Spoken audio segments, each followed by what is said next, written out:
Good afternoon. The meeting will now come to order. Welcome to the August 6th, 2020 meeting for the City of Raleigh, and I am Chair of the Commission. I would like to start by acknowledging that we're conducting this meeting using a remote electronic platform, and I ask for your patience today as we proceed. There may be slight delays as we transition between speakers, participants, and presentations. The Commission is charged to provide guidance, advice, recommendations regarding the visual, quality, and aesthetic characteristics of the City of Raleigh.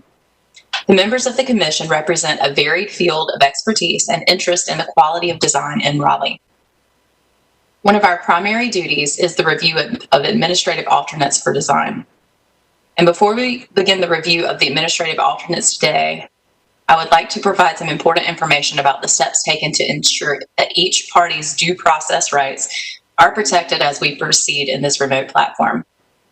First, today's meeting will be conducted in accordance with the newly enacted Statutes and Session Law 2020-3, which allow for remote meetings during declarations of emergency. Second, each applicant on today's agenda was notified before being placed on the agenda that this meeting would be conducted using a remote electronic platform.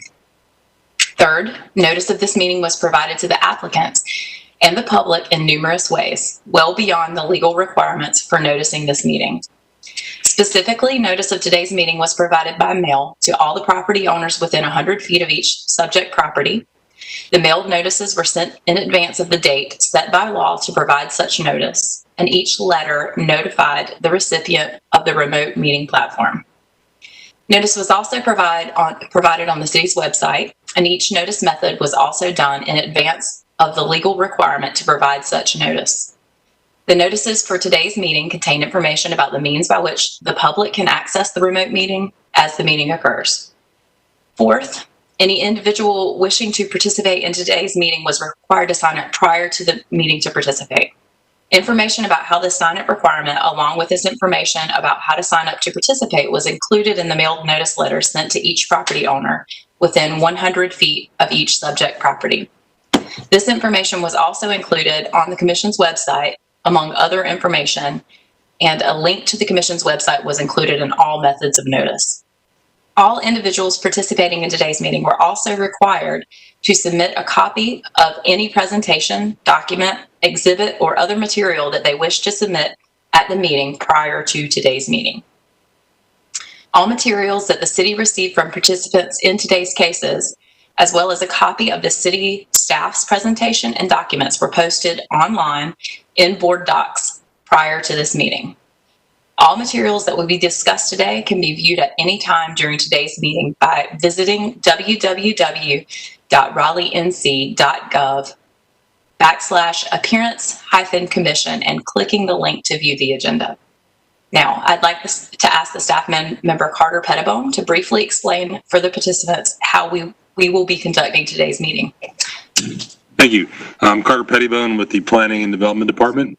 Today's meeting will proceed very similar to a regular meeting with a few minor adjustments. If at any time a participant has issues with the technology, please send a message to the moderator, Robin Dent. The chat function has been disabled between participants and commission members, except for the ability to message the moderator if you have technical difficulties. For each administrative alternate case, a city staff member will provide a brief introduction and presentation. The applicant will then be acknowledged to present their case and have 15 minutes to do so. Speakers for the applicant are asked to provide their name and address for the record. Following the presentation, the commission members will be given an opportunity to ask questions of the applicant and staff. The commission will then, as mentioned previously, members of the public had to sign up in advance to participate. When all the comments from applicant, staff, and other participants are complete, the commission members will then deliberate on the item and review the findings listed in the applicable section of the UDO. Following deliberation, the commission chair will ask for a motion, which will take the form of a recommendation to the planning director for action on the request. The motion can be a recommendation for approval, approval with conditions, or denial. The commission may also vote to defer the case to the next regular meeting, typically in order to receive additional information. The commission will then vote using a voice vote. I'll turn it back over to the commission chair to conduct the administrative alternate reviews.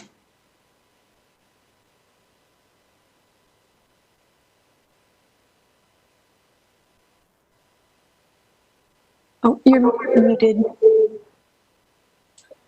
I'm so sorry.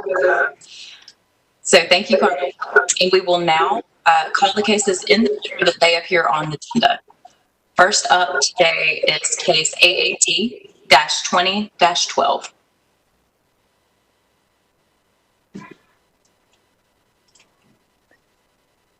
AAD 1220 is for address 6200 Glenwood Avenue.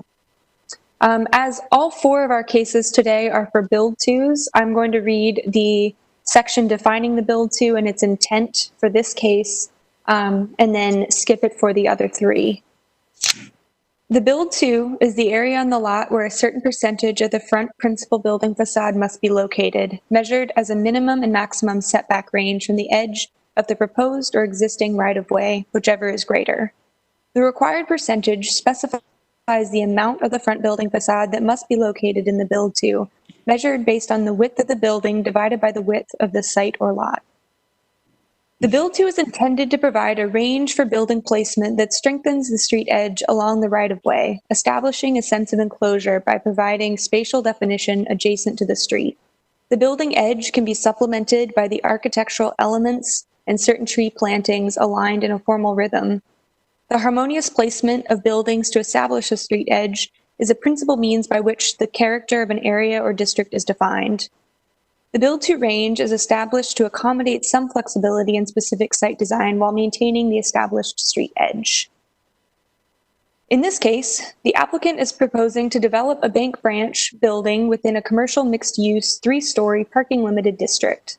As this is a general building type in a CX district with parking limited frontage, the required build-to is 50% with a setback range of 5 feet to 100 feet from the primary street. In this case, the primary street is Glenwood Avenue. The proposed bank building only occupies 24.2% of the build-to for the Glenwood Avenue frontage. Combined, the building and a proposed amenity area would occupy 50% of the primary street build-to for the site. The amenity area is intended for public use and is proposed to contain brick planters, brick pavers, benches, and trees. The species of plantings have not been selected at this time.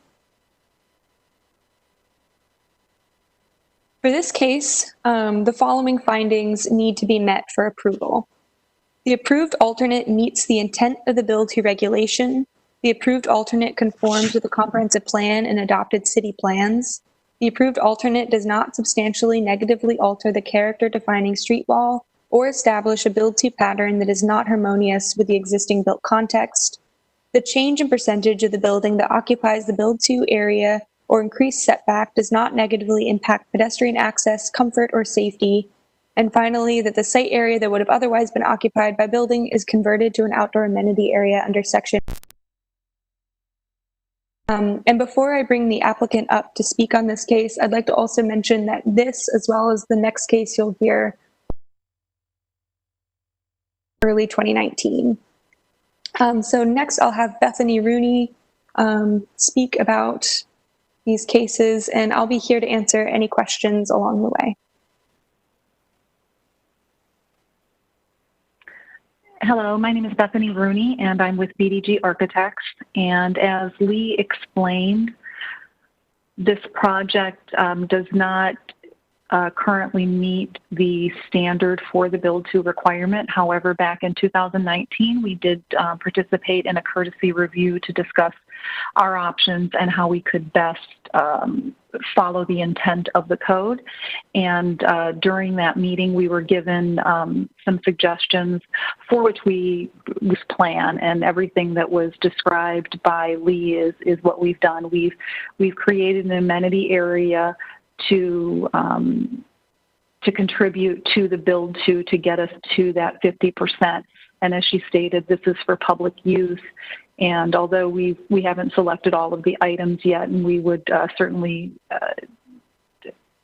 take the feedback of the jurisdiction to help us make selections for some of the trees and items of that nature, we believe this plan does now meet the intent of the code.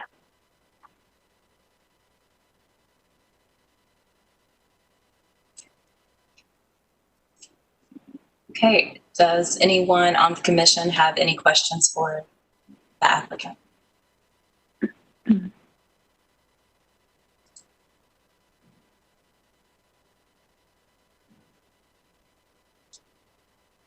Okay, I see that we don't have anyone from the public signed up to speak. So if there are no questions for the applicant, we can table it and discuss this as a commission. So I'll just start off by saying I think the last meeting we saw a case very similar to this where we have a small building on a large site, and it's just going to be extremely difficult for any property like this, any building like this on a large property to ever meet our code. And I feel like the efforts that have been made to create an amenity area that is the width that's required by the code, it satisfies the code's basic requirements. So does anybody have any commentary about what's being shown in that amenity area?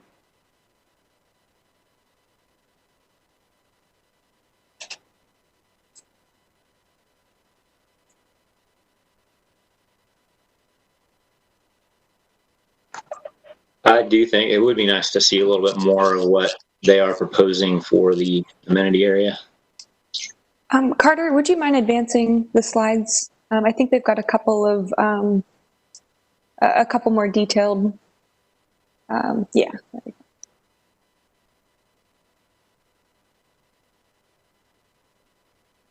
Okay, so now I have more questions for the applicant. Is it possible that we can bring the applicant back and just ask about these brick elements that we're seeing in the foreground, like what the intent of those are? Yes, those are planters. Okay. So each one of those will have plantings in them. And I do apologize. If you were to scroll to the left, I guess that would be to the left side of the screen. One of the items doesn't show in the rendering that does show on the site plan are some benches, not quite that far, but that I believe on the site plan we do also show some benches. And one of the recommendations, and you might be able to see it there, maybe, yeah, I think it's angled. Yeah, and when we met with the courtesy review board, it was recommended that we have something sustainable. So that is a concrete bench. So Carter, with that information, will you put it back to the site plan, please?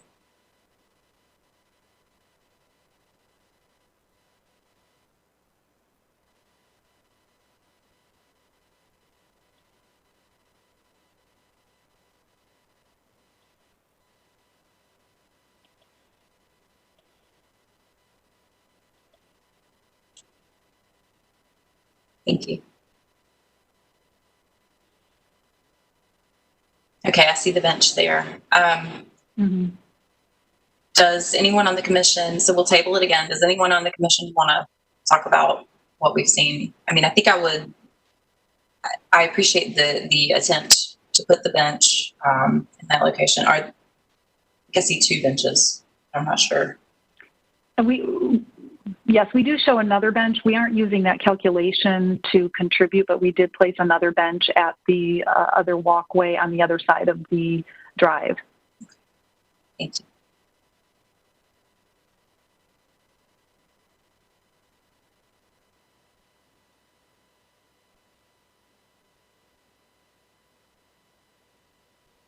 All right, commission members, somebody's got to speak up.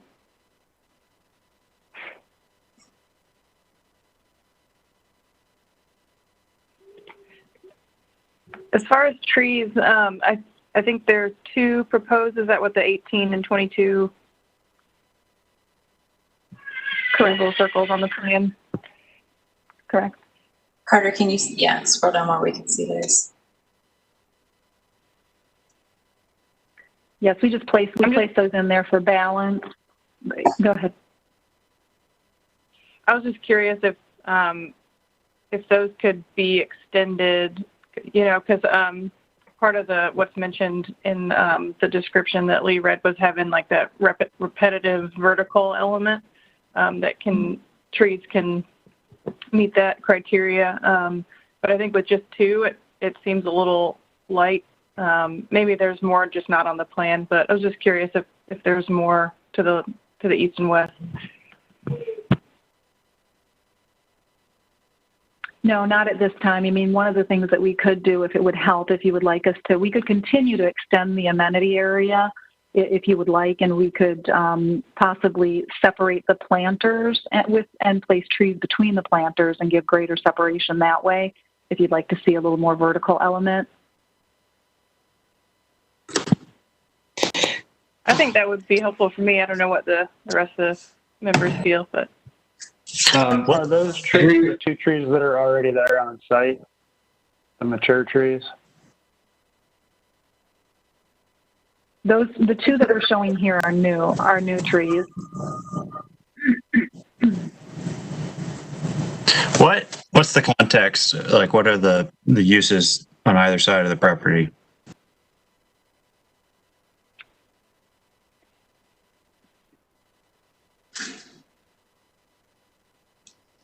I am not. This is part of a larger development, so this is a strip mall. I don't know exactly what all of the other property uses are. Lee, do you want to go ahead and talk about that a little bit? It's the Pleasant Valley Shopping Center on Glenwood. I'm not that familiar with the context of this case, Carter. Can you speak to that a little bit more?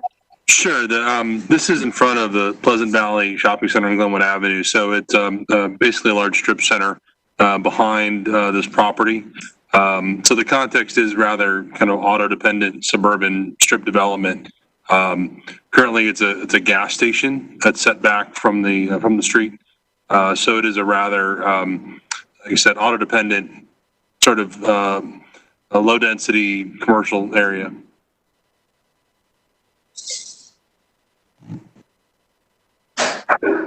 So there's two. This is Adam. There's two large trees in front of the gas station right now. Those will be demoed, and then it looks like almost in the same place the two proposed trees are located. Is that correct? Let me just pull up the survey quickly.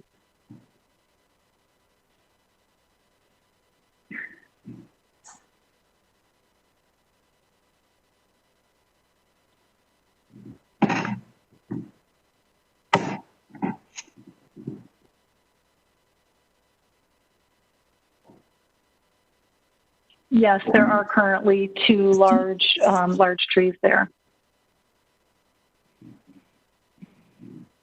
I think generally I appreciate some repetition with the brick planters and the trees. I think it would be a good idea to spread those planters out a little bit, extend that amenity area down the front. Yeah, we can definitely do that.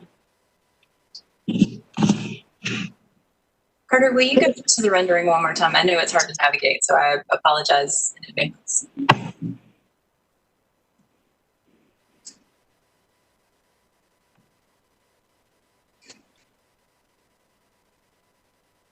I see there's a brick base on the building, but I struggle a little bit with the relevance of these planters to anything else on the site. I don't know how the rest of the commission feels about it, but I think I'd rather just see a nice planted area, and if there's going to be some paving, something that seems maybe a little more exciting. I don't know if others feel differently about that. It feels kind of. I agree, Brandy. I think the planters are just a maintenance nightmare for the client, for the bank, and ultimately they'll be empty like this rendering. So I mean, save the money, plant 5 more trees, 6 more trees, whatever it is, and call it a day. Yeah, I agree. I think that the more that we can kind of soften that kind of harsh kind of edge there, it's a win-win in my opinion. Yeah, I agree. Okay. Right, so I'll put a little more parameters on that. I think trees planted in a formal rhythm. I'm picking back up on what Martha said earlier. So eliminate the planters, provide some additional trees in a formal rhythm to hold that street edge. It'll soften it, and I think it will be a better, more easily maintained landscape for the client. If applicant is willing to consider that, I think we could get behind it. Carter, given the givens that we are discussing right now, I struggle to see how we could condition it without asking for just a deferral, essentially, and letting the applicant come back with revisions to reflect what we've discussed.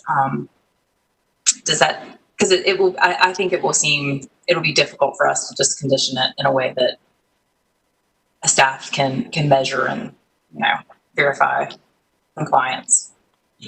I would agree. You'd have to be rather prescriptive, mentioning, how many more trees and if they're large maturing, you could specify the removal of the planters. But yeah, you would need to be a little more specific.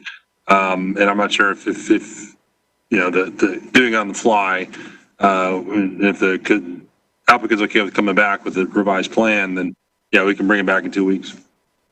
I would support it strongly. Can we ask the applicant, would you be willing to come back in a couple weeks and just show us a revision to this based on the comments?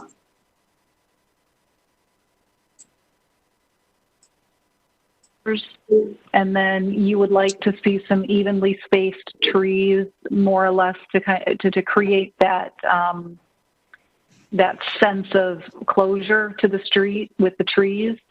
Yes. Do you have a suggestion of?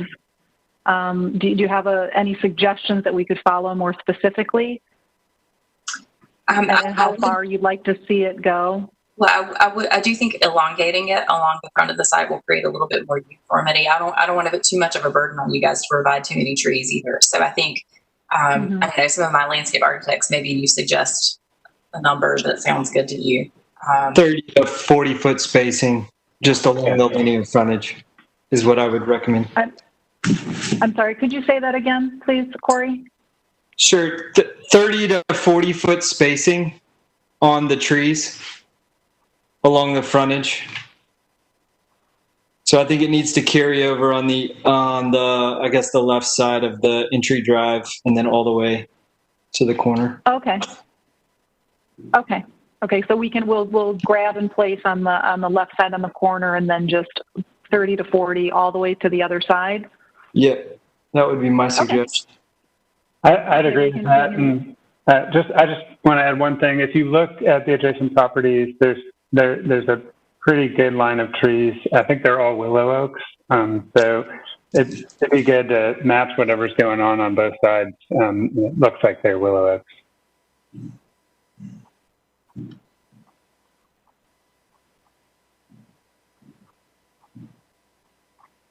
Do you have any more questions, Bethany? No, I think that's great. When would you like us to resubmit? When do you need this in your hands in order for us to make the next calendar date? Carter, I'm going to let you answer that. Yesterday. I would say as soon as possible. If we could have it in this week, we could, or early next week. We need to post this. I'd say a week would be the latest we could do it. So by next Thursday. Yes, no, I can work to have this to you before the end of the day on Monday. Okay. If that'll work. Sure.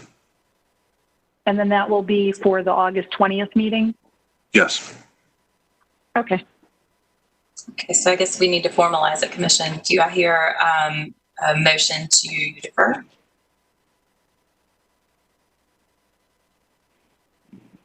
Second. Do we need somebody to first it other than the chair? I'll make a motion to defer. There you go. Thank you. Corey seconded. Okay. All in favor? Oh. Aye. Okay. Aye. Aye. Aye. Okay, Lee. Sorry, for my notes, who was the first and who was the second on that motion? Chad made the motion.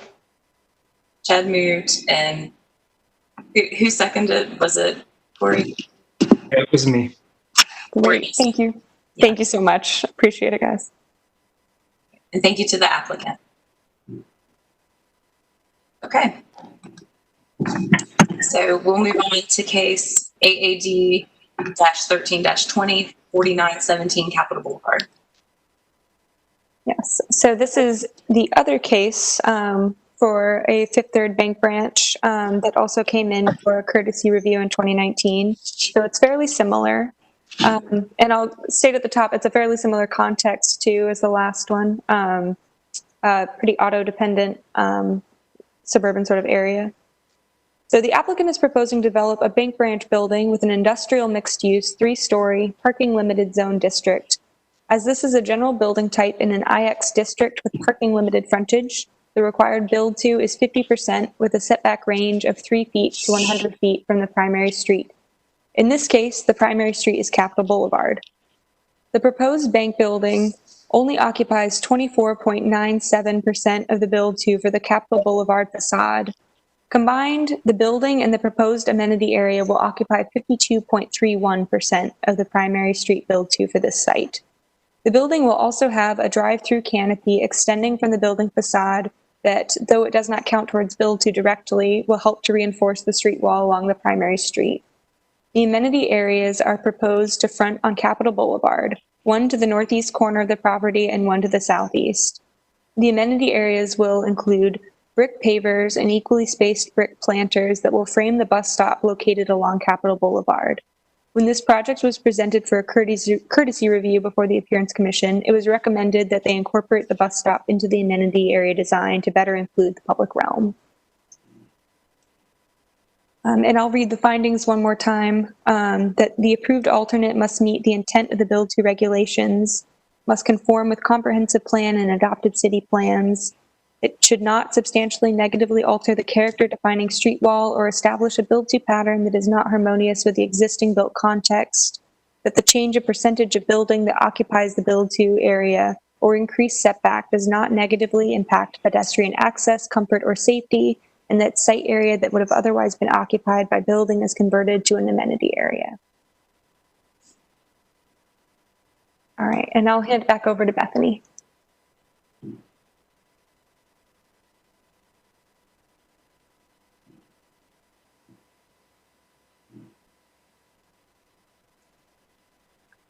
As Lee stated, we did meet for a courtesy review of this plan to get a better understanding of what would help us to meet the intent. And like she stated, currently the building, due to its size, does not meet the build to requirement.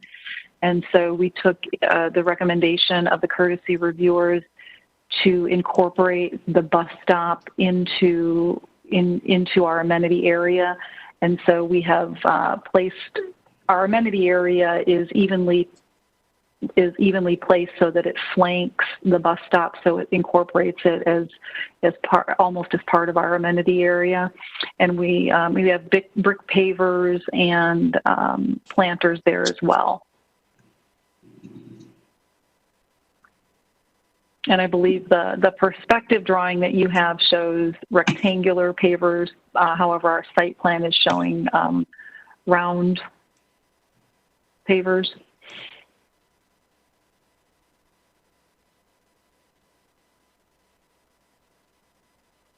Which statement to use?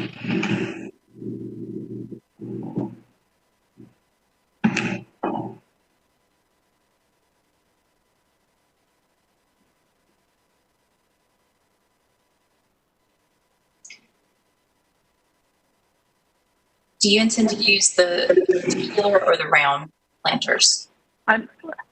We would be using the round planters that show on the site plan. And then the rendering as well shows, although I don't think that it's depicted as well on our site plan, our rendering does show the shrubs that we have to also. We didn't use that to contribute to the amenity area, but we did use that as additional closure to the site.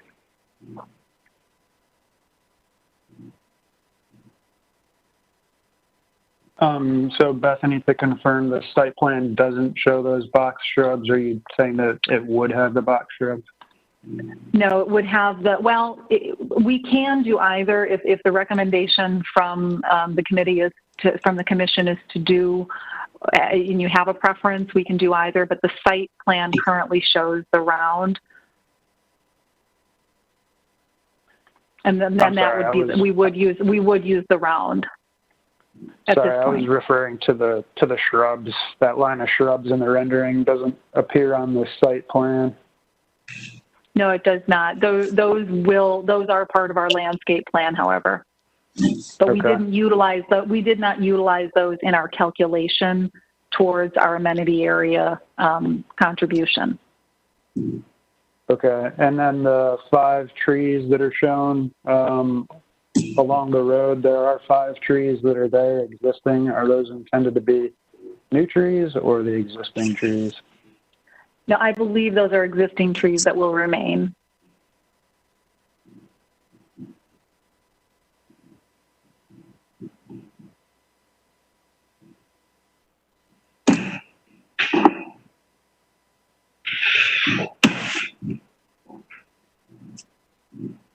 Are there any more questions for the applicant?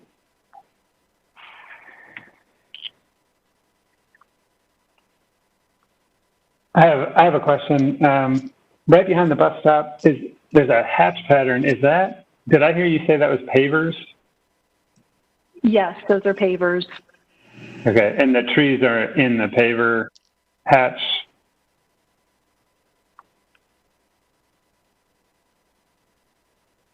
Well, that one shouldn't. That shouldn't be in the pavers. No, that's an existing. That existing tree will likely come down then. Okay, so I see 2 what look to be existing trees. Yeah. Yeah, and those two will likely come down, and they can be replaced. Okay. I would almost rather see the trees stay and the pavers get cut back. I totally agree. Those are good looking. They're fairly nice, mature trees. Mm-hmm. Okay. Yeah. Yeah, I think the planters and the pavers almost do a disservice to what's there, creating a repetitive wall along the street. Yeah, agreed. Although the pavers do something nice to dress up that property along the road. Right now, it looks like a lot of the concrete that's there, the area around the bus stop and the sidewalk is pretty old. And it doesn't, I can't tell from the site plan, it doesn't look like most of that's going to be replaced. So having some new pavers would definitely add a little something to the front.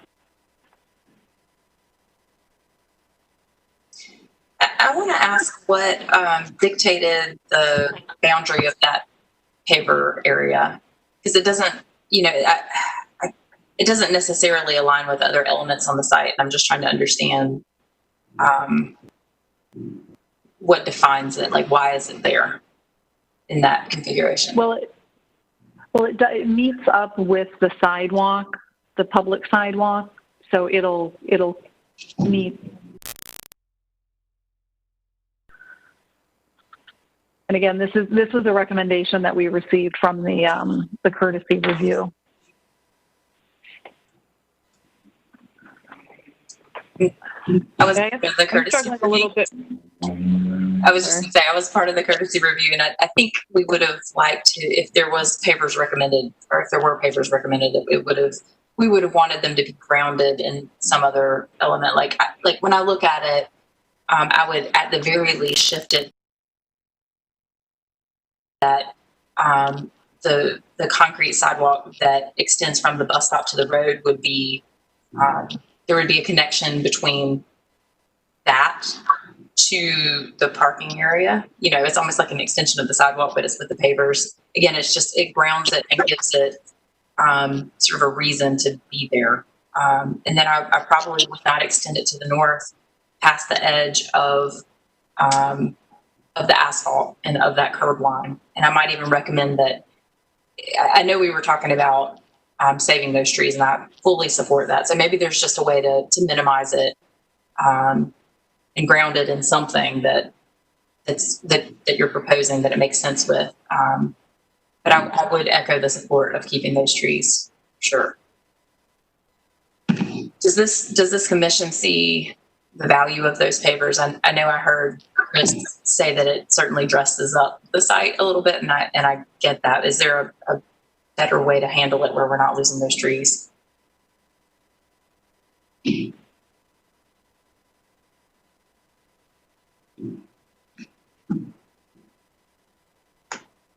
I don't see any value in the pavers really at all.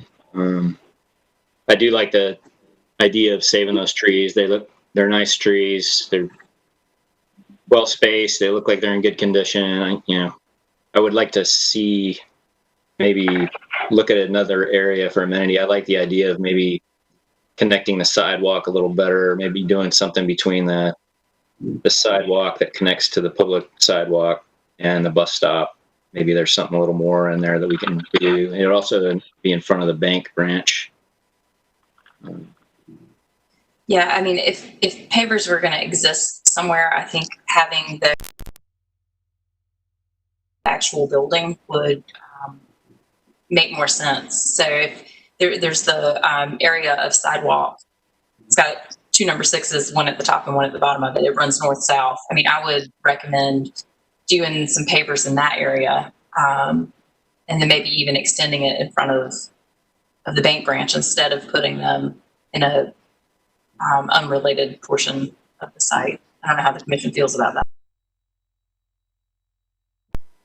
That makes a lot of sense, Brandy. I think just extending it up from that circle with the number 6 and maybe skinning it up a little bit. I don't know. I mean, if it's somehow being able to save the trees and having the pavers that continue up to the bus stop and stop in the line where the bus stop shelter stops makes a lot of sense if you're going to have pavers. And I think you can have pavers and save those existing trees as well if you do it thoughtfully. Yeah, I think my order of priorities would be saving existing trees over pavers. And then if we're going to work pavers in, let's do it in a way that ties into other things we're trying to accomplish with the site plan. Because, I mean, I also don't see any need to add impervious surface to the site if it's not bringing significant value somehow. Am I correct in reading this that where the number 6 is, that sidewalk there is running parallel to the sidewalk in the right of way? Yeah. And there's a slight gap between them. Yeah. I'm just wondering if it's kind of redundant, if you could just either widen, I don't know if this is feasible as far as tying into existing sidewalks, but make the existing sidewalk wider so that you don't have two kind of competing paths. Maybe it wider all the way up to the bus stop, or maybe you just use the existing sidewalk as the way to get down to the crosswalk down there. Is there a reason that the sidewalk doesn't, the one that runs east-west at the south? I'm hoping these are the plan orientations of these directions anyway, but we've got a long horizontal sidewalk that could tie directly into the existing sidewalk unless there's some grade change that we're not reading on the plan. Is there a reason why it doesn't just tie directly in? Yeah, let me quickly look at the grades on that.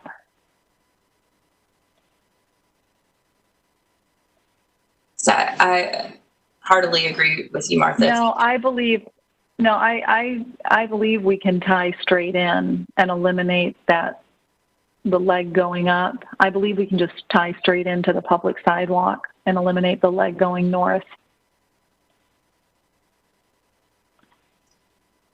I would encourage you guys to do that because it does seem redundant and like it's not really accomplishing anything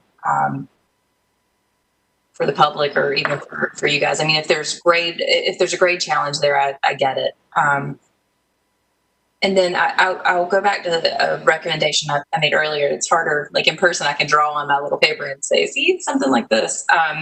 But the entry door that faces US 1, there is sort of a sidewalk in front of it. And I just wonder if you could extend that whole zone all the way to the public sidewalk at the right of way.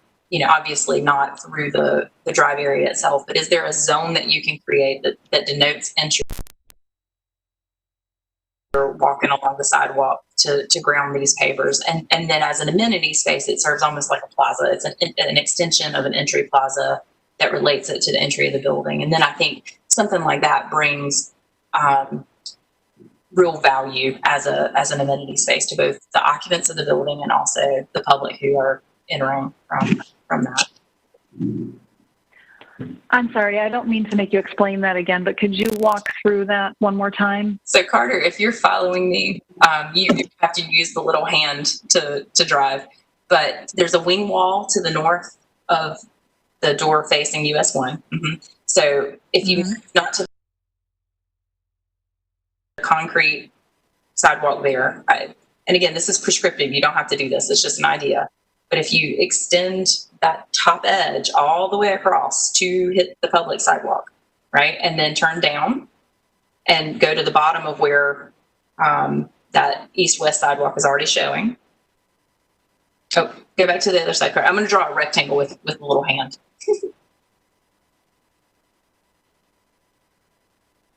Yeah, so go there. So you've gone straight across horizontal from the building, turn down to the south to where the edge of your existing pavement already is, the existing sidewalk and the proposed east-west sidewalk, and then turn back to that paved area that you're already showing. It's just basically an entry zone that can serve as a little plaza area. And it, again, it's an idea, and I know that's hard to. Basically, you're saying a 20-foot wide kind of area that goes from that wing wall straight out to the existing sidewalk, minus the drive-through.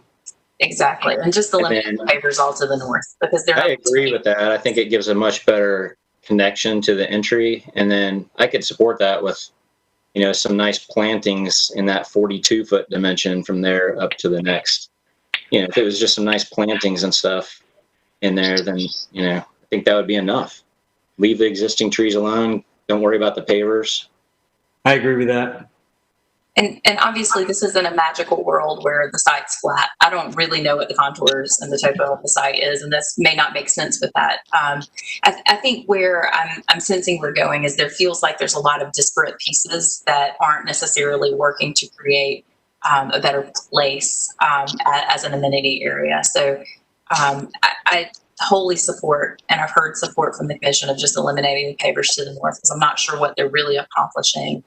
Other than I do like the idea of grouping plantings and those existing trees that are there that are mature should be preserved. And all of that really does serve as an amenity area for that bus stop. So I think grouping that kind of landscape attention along with the bus stop makes a ton of sense. And then to the south, if you're going to have more planters, if something would work, I could see, or not planters, pavers, sorry, wrong word. If you're going to have more pavers, I could see there being a way to create a sense of arrival at the entry of the building as a plaza area. So they're meaningful to the building and to the public. Okay, Yeah, I would so just if I add, understand. Oh, go ahead. Go ahead. Sorry, I was just going to say, same as the last one, if we could fill in at 30 to 40 feet distance apart, fill in some more street trees in between those existing ones, I think that would help a lot too.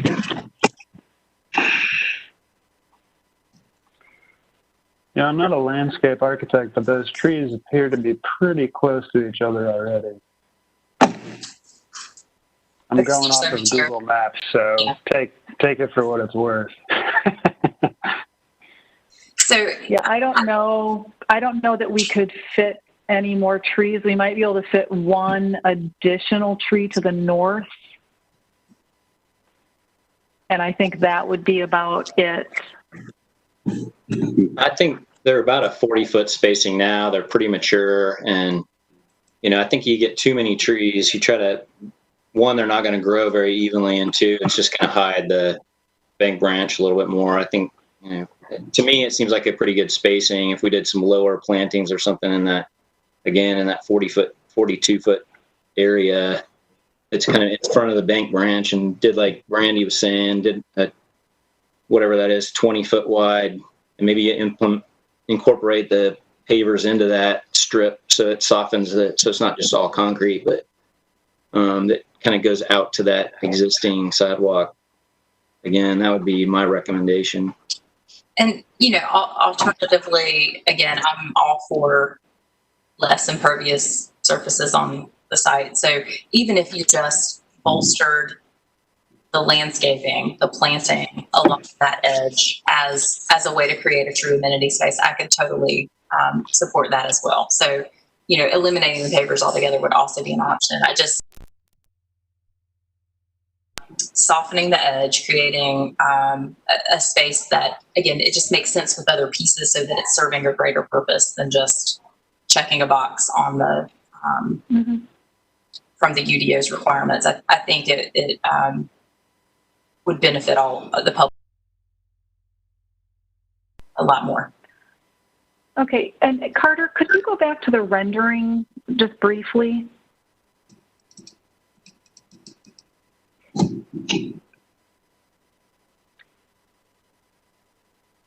So here you see we have all of the, the existing trees in here. I think there's actually one missing where the planters are. So obviously we'd have a tree behind the bus stop. I think there's one directly behind the bus stop.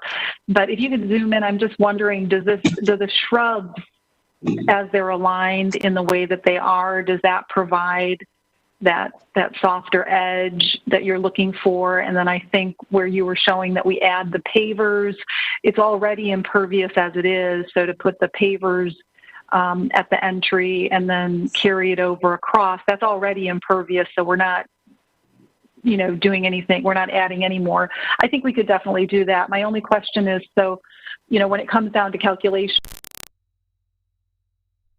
your group is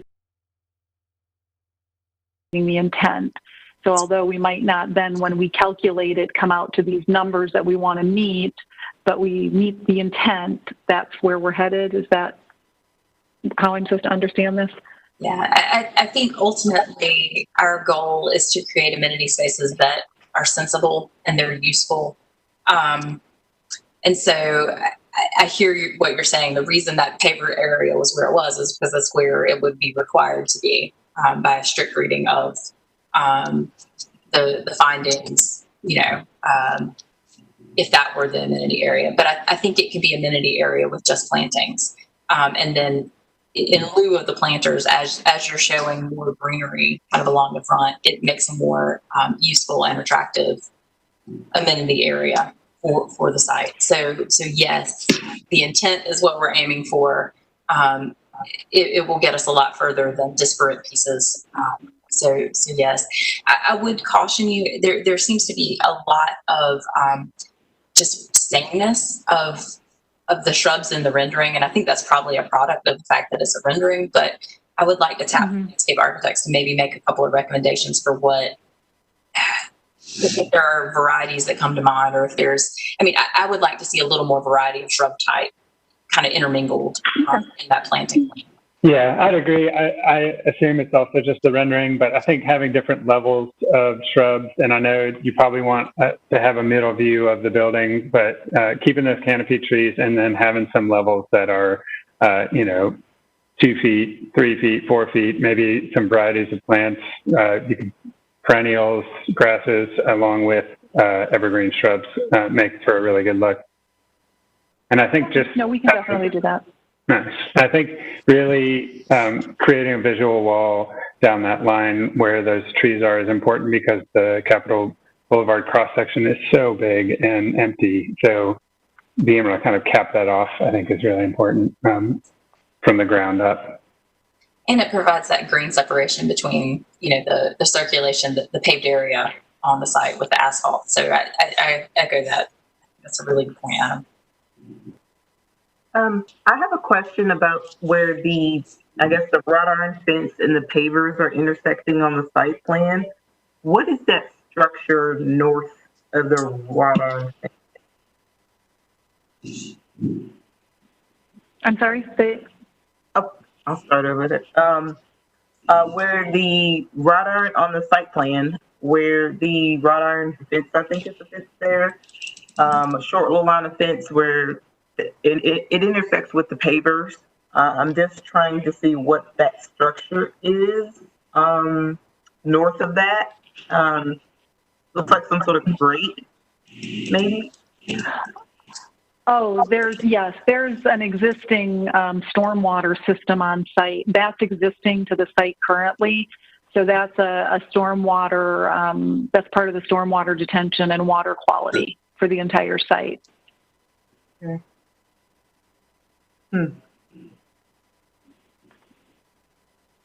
That's it. That was my question. I may have missed it if there was conversation about the planters already, but I think I would echo the sentiments from the last project and not worry about the planters and use the money that you had towards those for better landscaping.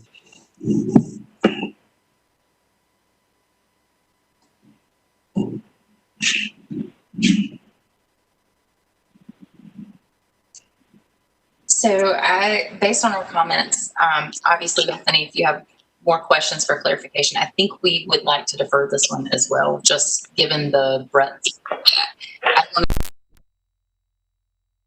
the process. So if you have more questions of us before we go through that process, ask away.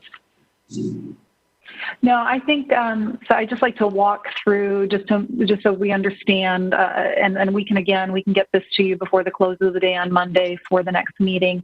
But so what we will end up doing is we're going to remove and eliminate all of the pavers to the north and the planters that are there to accent the bus stop.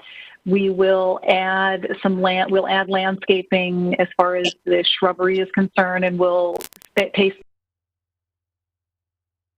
that we place, and we'll call those out for you so that you have a better understanding of what we'll have there in place. And then at the entry, we will go ahead and place pavers there, and we'll carry that over across the driveway to the other side so that incorporates it and you feel it all as one entry, that our entry actually begins at the sidewalk then, and give that sense.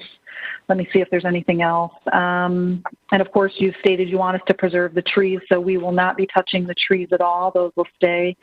And I think is that everything? Does that hit everything that we spoke about that you'd like to see? I think that's everything. Honestly speaking, if we've left something off, I think that was a good summary. Okay, good. Well, then we'll get both of our plans cleaned up and back to you Monday, and then we'll, I guess, meet again on the 20th, and hopefully we'll be good to go. Okay, so is there a motion to defer? Yeah, I'll motion to defer. This is Adam. I'll second that motion. All in favor? Aye. Aye. Aye. Aye. Aye. Aye. All right. Thank you, Bethany. Yeah, I just want to say thank you to Bethany. She's done a great job of listening to our commentary and I think collaborating with us. And I think it's a great example of everyone working together for the common good. Absolutely. Thank you for saying that, Chad. All right. Thank you. We'll see you in a couple of weeks. All right. Okay, so moving on to the next case. I have to recuse myself from this one. So who, Carter, is... I will. Yeah, this is Corey, and I will take it. How about that? I'm also going to recuse myself from this one. Great. Okay, so this is AAD 14-20, 214 Buck Jones Road. Is this you, Lee? Great, thank you, Corey. All right.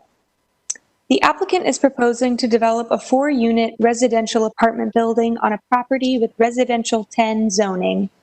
The apartment is located approximately 0.2 miles from a future BRT station at Jones Franklin Road and the future Western Boulevard extension. The apartment building build to is 10 feet to 55 feet range, 70% of which must be occupied by a building width. The proposed building occupies approximately 43.5% of the build to, while a proposed open amenity area occupies approximately 28% of the build to, bringing the total occupied build to percentage to approximately 71%. The irregular property shape, along with the requirements that site driveways intersect perpendicularly with Buck Jones Road to with building alone. The applicant is proposing open amenity area to the southwest corner of the site along the property's Buck Jones Road frontage. The area is proposed to include a sodded area and a mulched area, both of which contain existing trees, pine, maple, and oak varieties. The proposal's four-unit represents a density of 8 units per acre, which will help to support the planned transit services area in the area. All right, and now I will turn it over to Graham to present the case.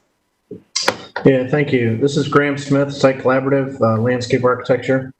So working with a local client here, actually they own the adjacent properties as well to the north.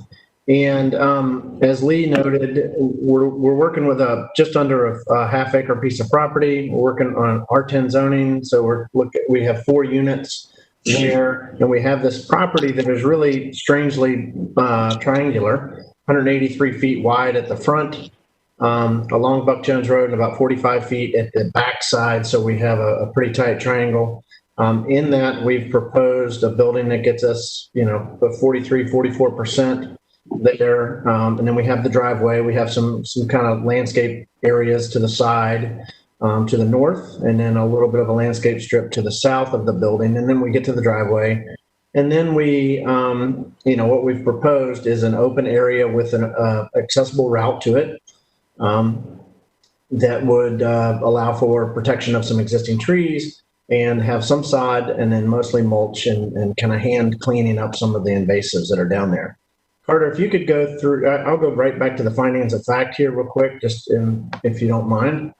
And I know you guys have probably read all that. We do believe the approved alternate meets the build-to regulation. We're as long a face as we can be with the building that we're proposing, given the triangular shape of the lot. But then we also, we're down to 4 units on this as well with the allowable density, and we need to have a driveway access there. That driveway needs to be 90 degrees to the street, and we just have that unique triangular lot. We do propose that it meets, conforms to the comp plan and adopted city plans. We list some policies that we believe we're consistent with. I know Lee and Charles also have a list of things that they believe we're consistent with. So we feel like we have a lot of areas in the comp plan that we are consistent. The approved alternate definitely, we don't believe substantially negatively affects the character defining street wall or establishes a build-to pattern that is not harmonious with the existing built content.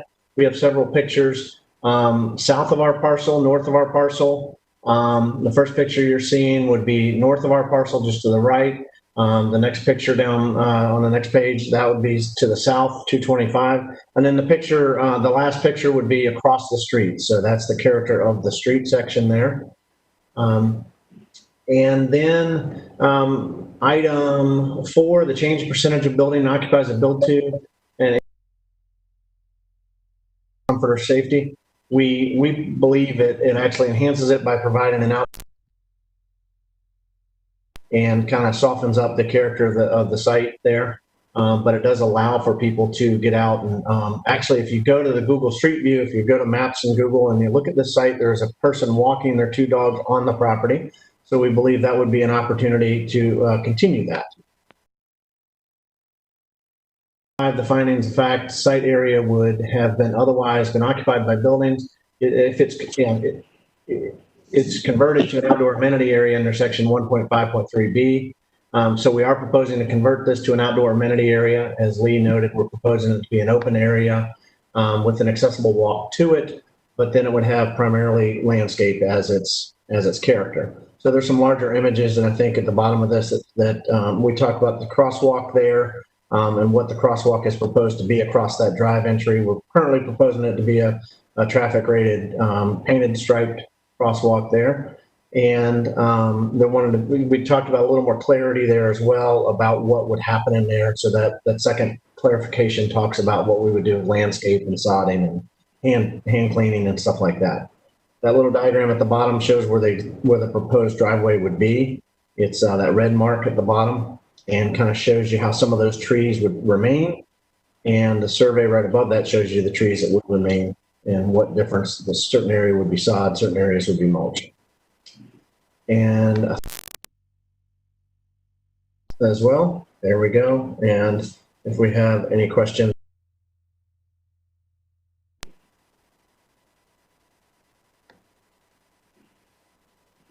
Thank you, Graham. Any questions from our group for Graham or his team? I assume, Graham, that the driveway, you have some interconnectivity, which I think is great. It's probably, I'm sure the city doesn't want it to be on the other side of the building, having two connections that close to each other. That is correct. That is correct. That we were tasked with. Actually, when they did the Buck Jones Road improvement, they put in a driveway. I'm not going to say that the city didn't, or DOT didn't build a driveway to city standards, but it wasn't built to city standards. And so we have taken that and widened it with the new driveway, but it was placed in this area based on driveway separation with that property to the north. Or to the right up there, Buck Jones Road. So. Any other questions from the commission?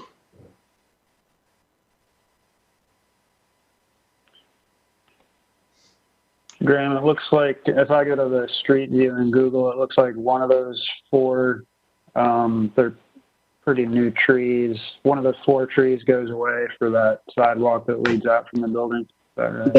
That is correct. Those are trees that are placed just inside our property line, kind of per the old way of doing streetscapes. And then, so we'll keep 3 of those. And then the 5th one actually will stay further down the driveway across the driveway. And there's another one. Placing 4 new street trees in kind of the landscape strip. Okay. And is any of the existing wooded area part of tree conservation area? No, it's not. We're under a half acre. So we're under 2 acres, so it's not required. Got it. Thank you. Yeah. Any other questions for Graham? Carter, Lee, did we have any public signed up to speak? No, there are no members of the public for this case. Okay. With that being said, I think we can close it and hear some comment from the commission. Any comments? I think, I guess I'll start off. I think Graham spoke pretty clearly about it. I tend to agree, with the 90-degree connection requirements, with the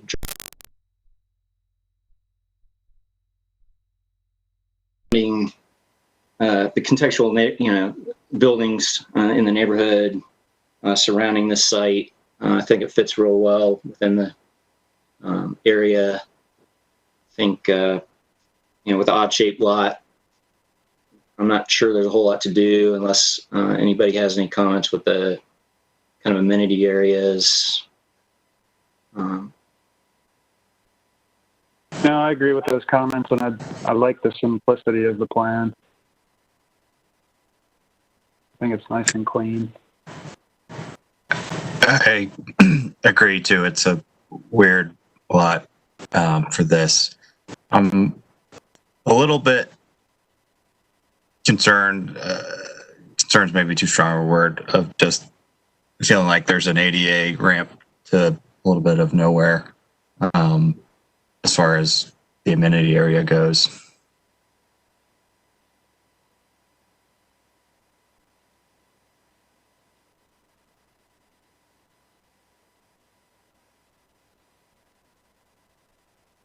You have any suggestions or any thoughts? I mean, benches, not sure. It's pretty natural. Might be a nice little area for, as Graham did mention, people are in the Google, there is somebody walking their dog, is there a bench there or something for, does that make sense? I don't know. The only hesitation I'd have with putting benches out there is that they're not movable, so it kind of doesn't leave the space much flexibility. Right. I agree with that. I think we use benches like the go-to for everything. Like it's, like ibuprofen, it fixes everything. Agreed. I think that as long as we focus on the qualitative aspect of it, and Graham will hear our comments and apply that forward. I think we all recognize the fact that the site has some challenges, and I've said this a lot. Our job is to interpret the gray. I think they've taken the gray and they made the best out of it. And so, my commentary is that I think they know what they need to do, and just tell Graham, take our comments and apply it forward. But I support it. Well said. I agree. Any other comments? Should we go ahead and go through the findings?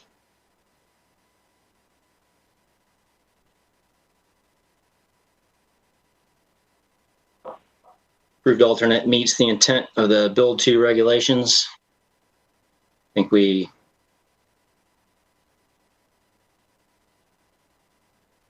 agree that it does. The approved alternate conforms to the comprehensive plan and adopted city plans. Are there any policies that anybody would like to throw out? I think Graham did a good job. The LU 1.2, LU 2.2. I agree. Graham covered it well. LU 5.4. Yeah. Okay. Did you get those, Lee? Is that good? I did, yes, thank you. And then negatively alter the character, defining street wall, or establish a build-to pattern that's not harmonious. I think we agree that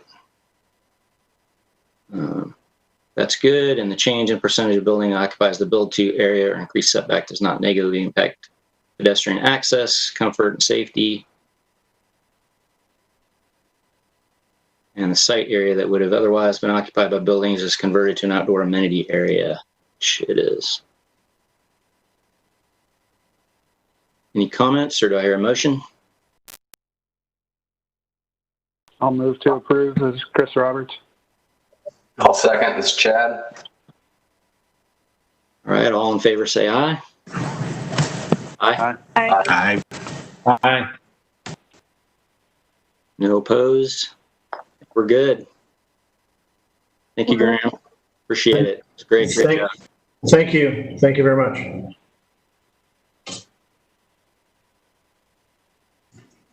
Good job, Corey. Thanks. Okay. Moving on to the next case. We are AAD 15-20, 2055 South New Hope Road.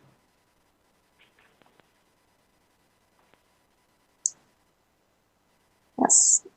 So this is another Build 2 case.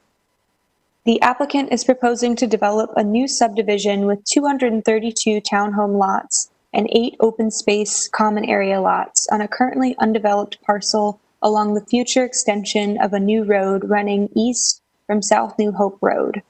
The property is zoned residential 10 with conditions. Zoning conditions pertain to TCZ-4-19, which amend the conditions associated with the zoning case Z718, which pertain to the Old Town subdivision. Zoning conditions apply an overall unit limit for the Old Town subdivision and require new greenway trails to be built.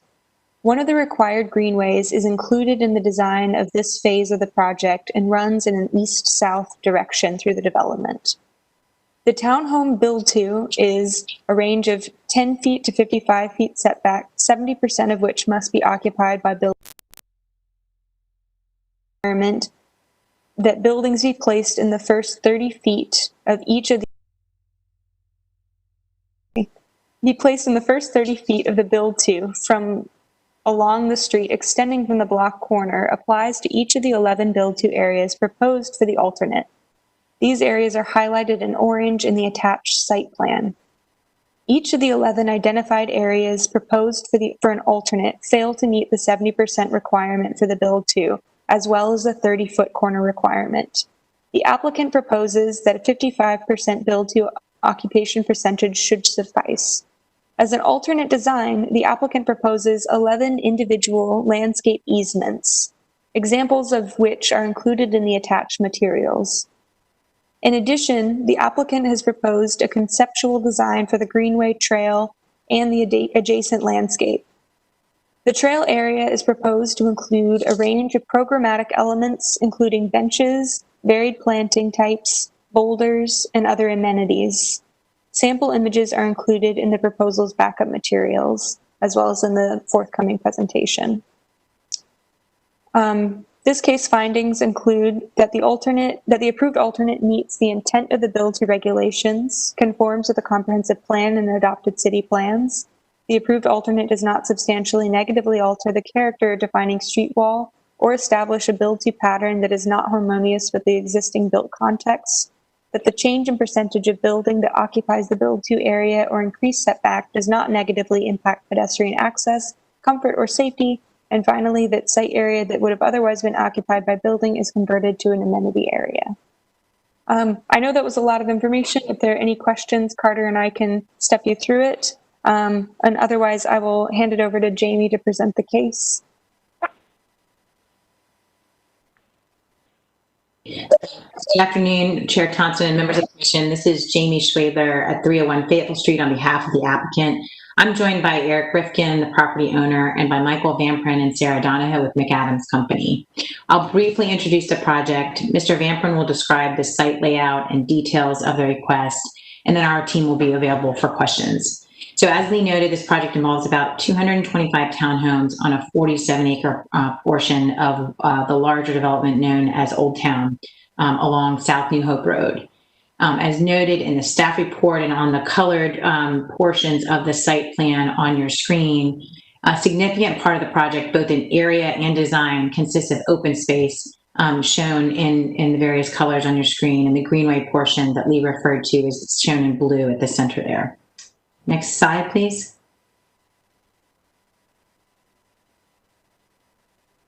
We'll give a brief project summary, go over the required findings, and explain our proposed alternate. Next slide, please.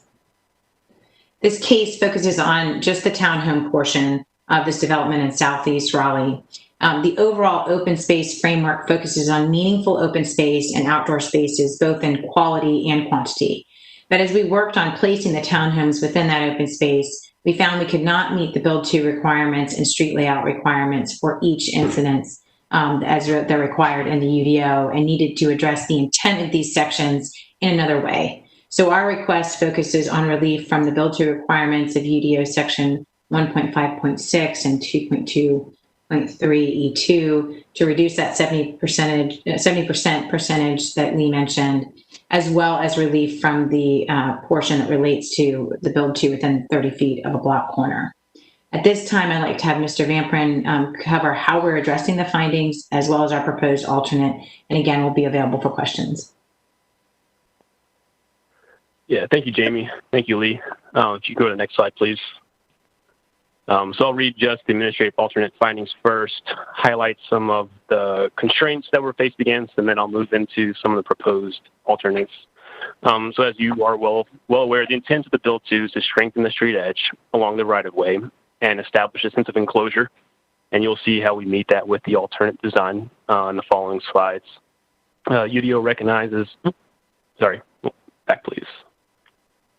UDO recognizes that the placement of the building should help define the character of the area. Additionally, the build-to regulations are meant to provide some flexibility in site design while maintaining the established street edge. One of the big things that I'd like to highlight here are some of the physical constraints from the Raleigh Street Design Manual. We're required to stay 20 feet away from the edge of the road. So you can kind of see there in red that the driveway for the townhouse units themselves must be 20 feet away from kind of the point of tangency of the road curvature. So we are physically pushing or pulling rather the buildings as close as we can to those intersections with the intent to meet the build to. But with the Raleigh Street Design Manual spacing standards, we're unable to pull the buildings closer. And that's one of the larger constraints of why we're unable to meet the corner lot build to standards, and a variety of reasons why we're not able to meet the build to standards. So next slide, please. So we believe that it does conform with comprehensive plan and the adopted city policies. Coordinate transportation investments with land use states that ensure transportation decisions, strategies, and investments are coordinated with and support the city's land use objectives. And some of the specific policies that we believe that the alternate meets is placemaking, corridor development, activating the street, and neighborhood character and identity. We do not believe that it substantially negatively alters the character-defining street wall or establishes a build-to pattern that's not harmonious with existing built character. As Lee referenced, this is a new site, so we are establishing what that character is here. The requested administrative alternate proposes these townhomes substantially within the build-to zone. It's only where minimum driveway spacing standards prohibit the building within 30 feet of the road intersection are landscape easements or landscaping and hardscaping proposed. Next slide. So the change in the percentage of building that occupies the build-to area or increased setback does not substantially negatively impact pedestrian access, comfort, or safety. We don't believe that it alters pedestrian access to public amenities or private amenities that we are designing. Proposes an integrated network of open spaces that are connected through multi-use trails and are proposed to be enhanced with site-specific landscaping. The area that is otherwise occupied by building is converted to outdoor amenity area or landscape easements on private lots.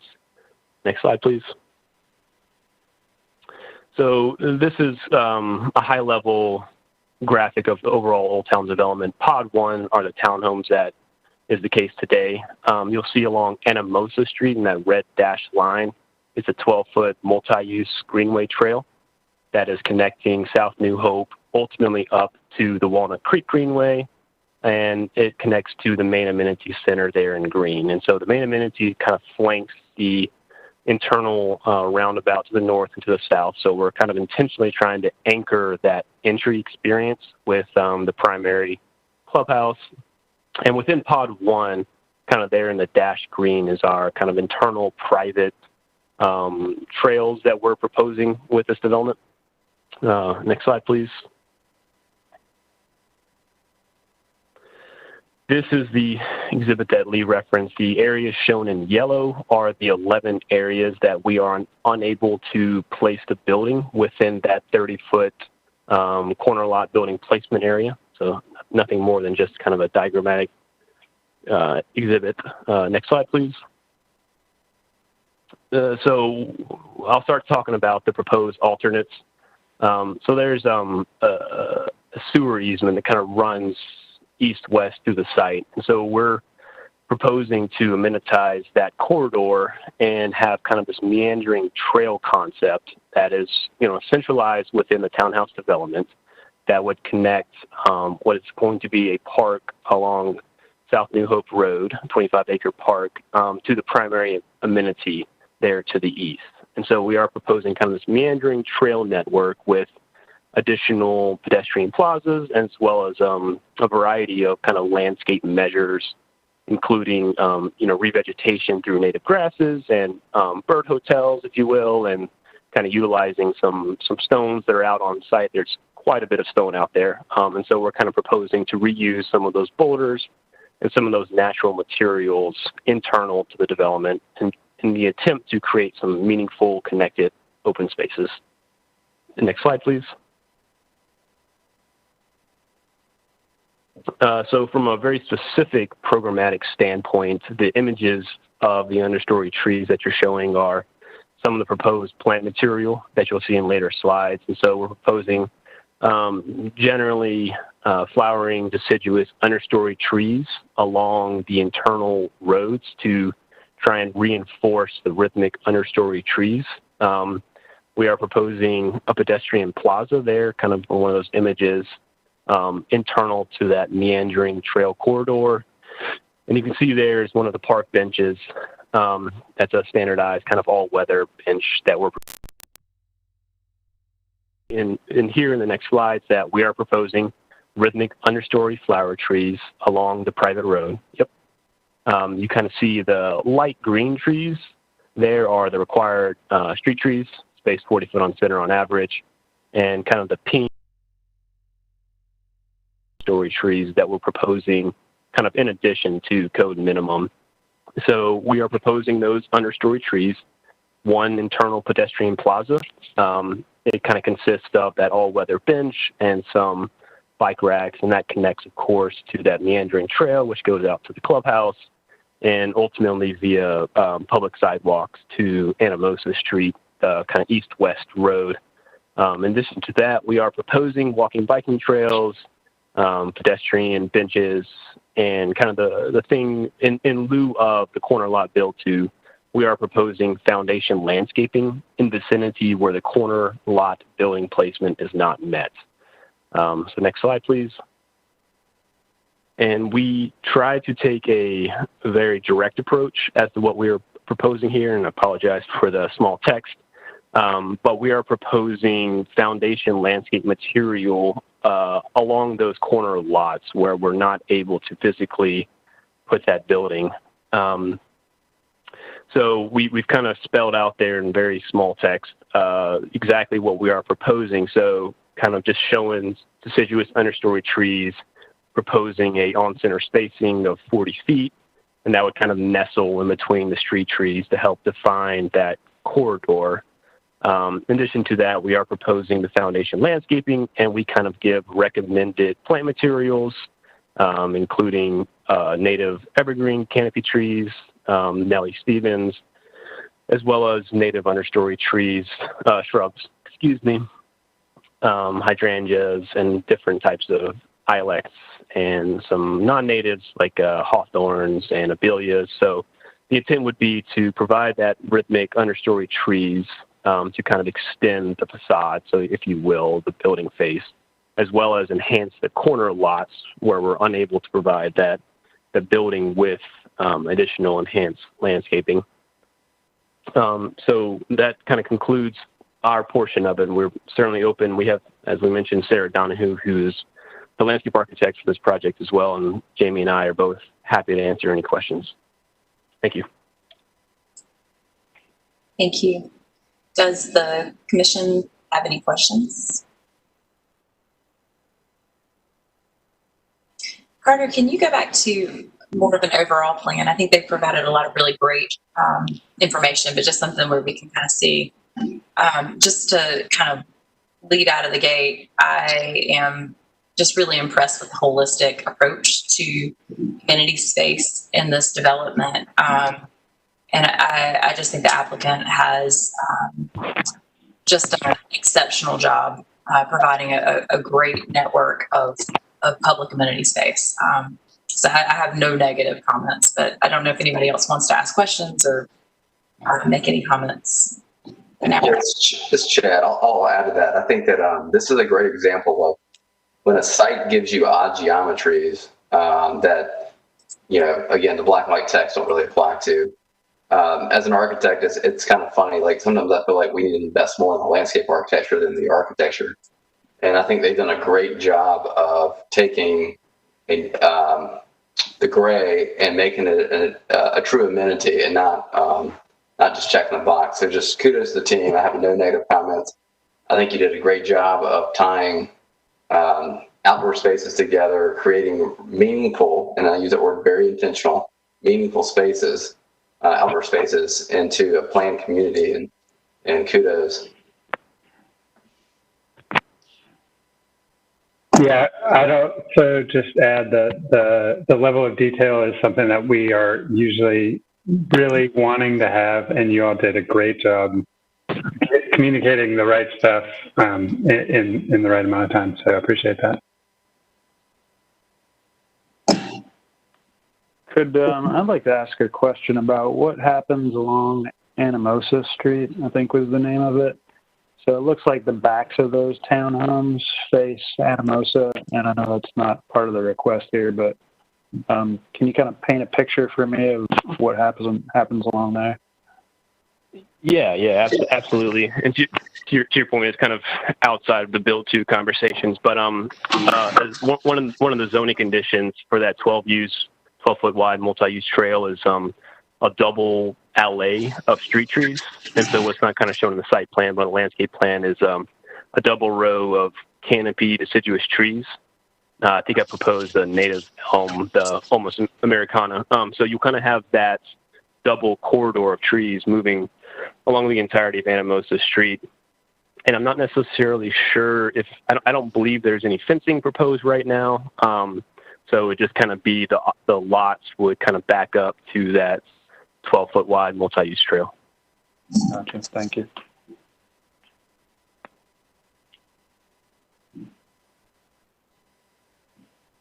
Last call.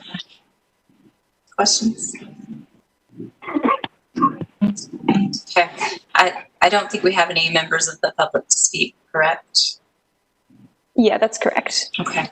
So with that, we'll table it and have our conversation. So I think we've already said some nice things, but I think the way that the building edge that would have been required in the build to has been treated with the landscape easements and just the plantings, the foundation plantings. I think that was a really creative way to handle that kind of 30-foot corner lot requirement plus beef up that 70% requirement along the main street. So, I mean, I have, again, no negative comments other than just I appreciate the level of design thinking that was applied to the whole of how to meet the requirements of the UDO through the administrative alternate process.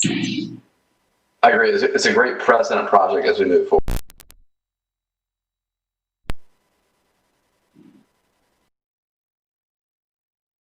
I'm going to be presumptuous. Okay, let's go through the findings.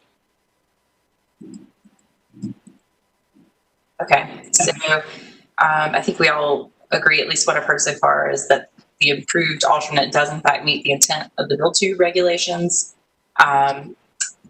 Let's see, can we substantiate with the comprehensive plan? Carter, can you help with that part?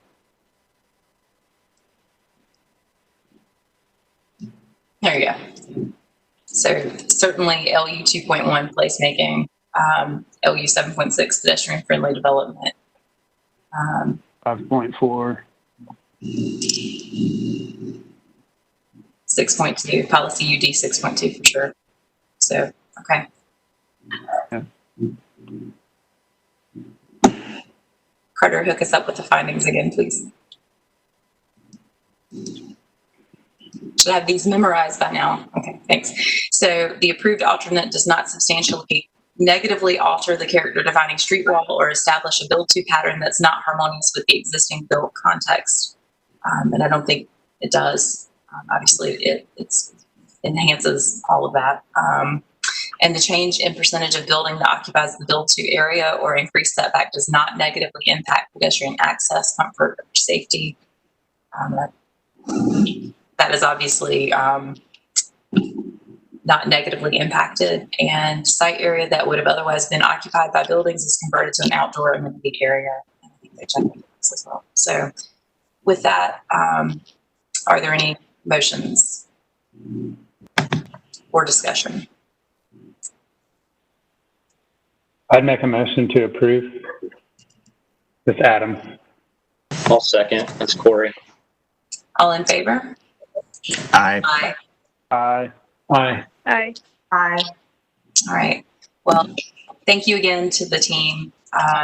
Jamie, Eric, Michael, this has been it's a beautiful presentation. the end result is going to be a really beautiful, well-planned development. So we just commend you as a commission for your attention to that and for your focus on good design. So thank you. Thank you. We hope so too. Thank you very much.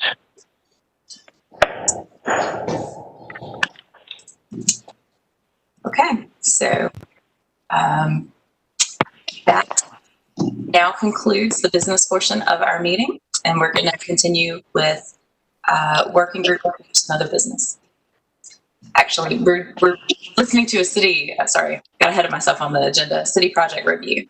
All right, and I think Chad Cantrell is going to be presenting to us today.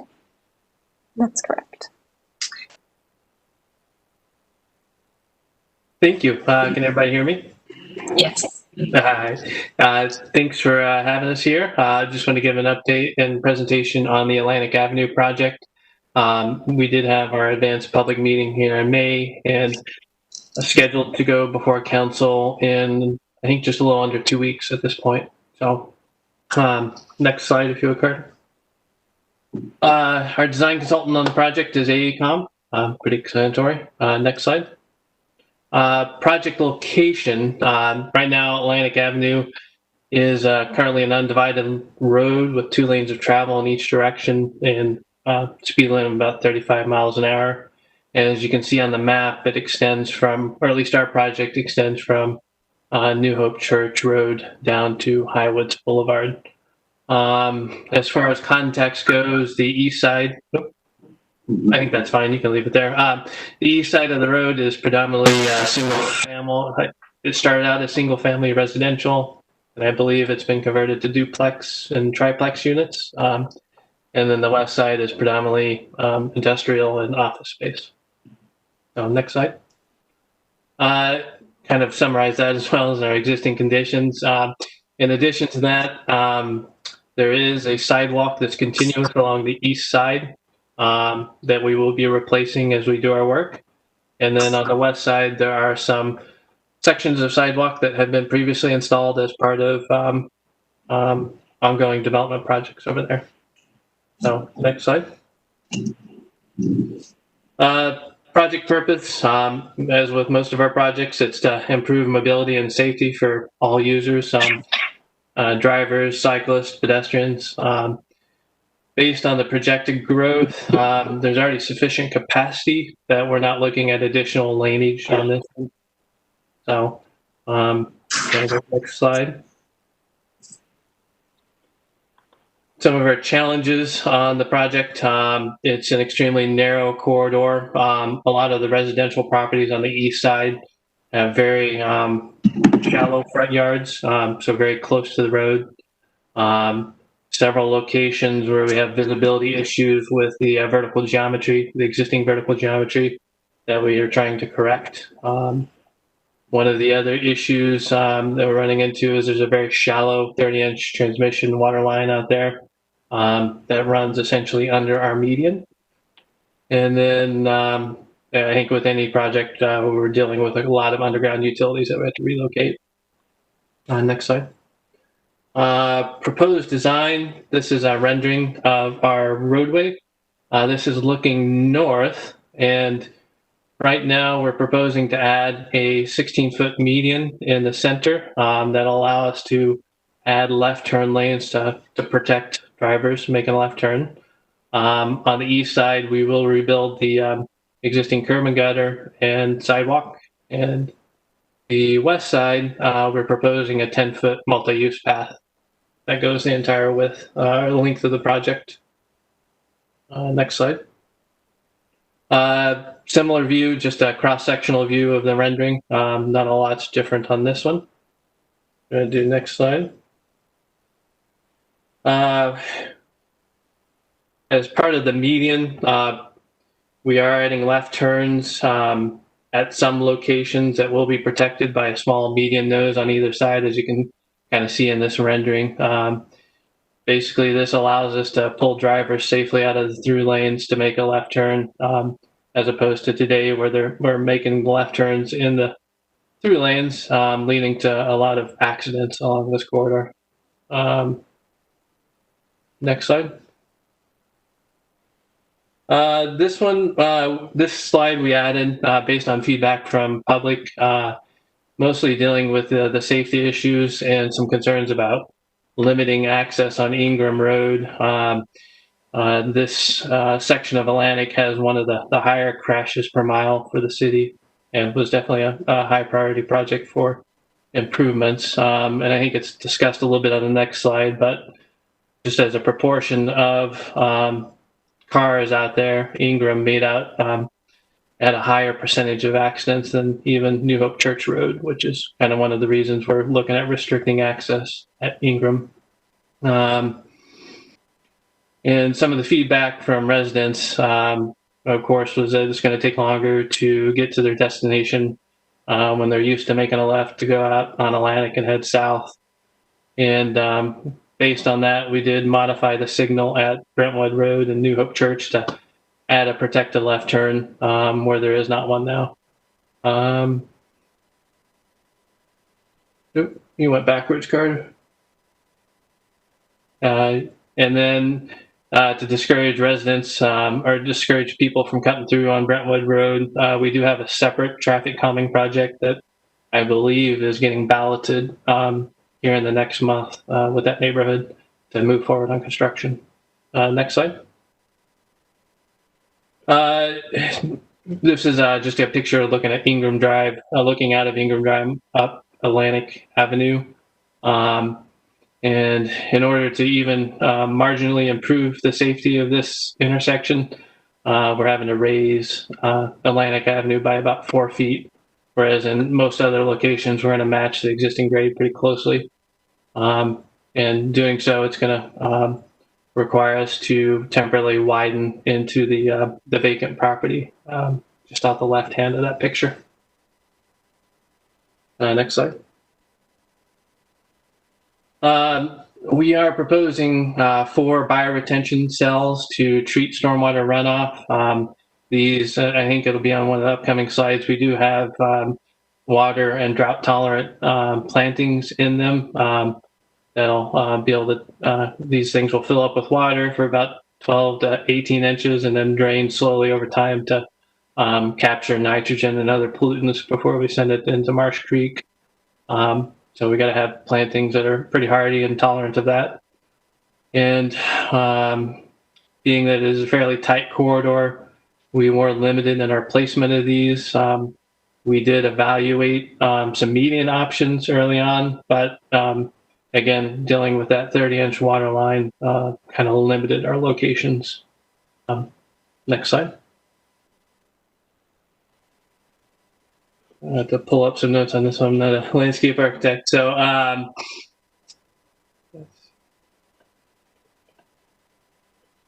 these are the plantings that are proposed for the project. And I believe I've submitted a landscaping plan as well that probably shows the locations a little better.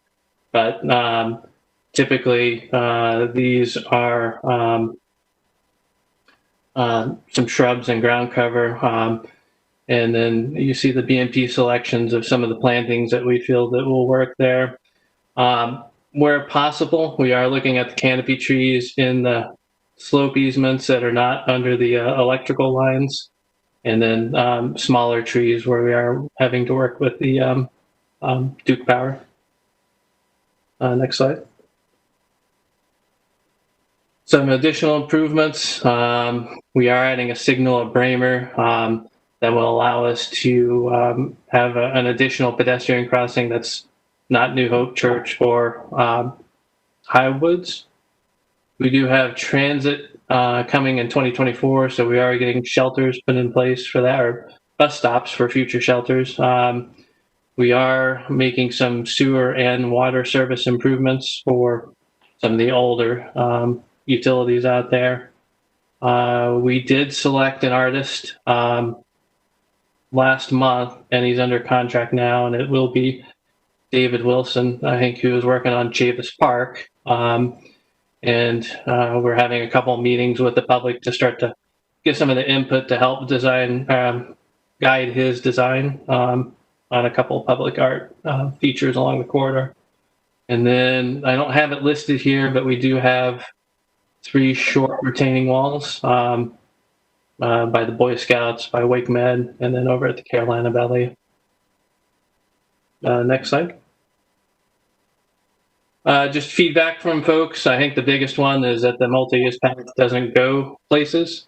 So we are working with our partners in Bike Raleigh and Transportation. It is on their 10-year plan, and they're looking at options to continue the multi-use path south of Highwoods Boulevard and connect it into some of our greenway trails, as well as the more recent improvements at Wake Forest and Let Person.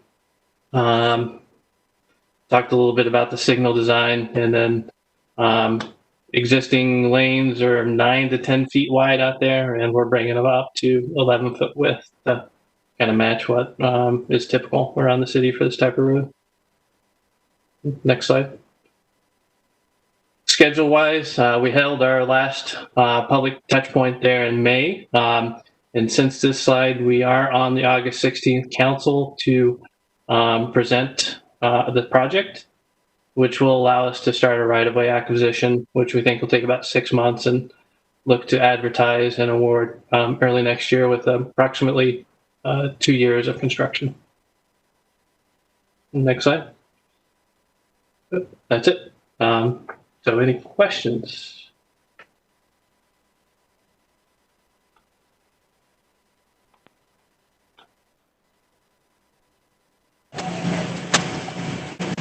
I just had one question about the pedestrian connection from the multi-use trail, proposed multi-use trail down Ingram to the elementary school, and there's a little bit of a greenway there, Marsh Creek Trail. I was wondering what that looked like, or if there's a plan for how that could get connected. Yes. So right now we are connecting into the sidewalk along Ingram, but there is no plan to continue our multi-use path there. I think one of the issues that we're looking at is residents did ask for a stoplight at Ingram that would allow us to make a pedestrian crossing there.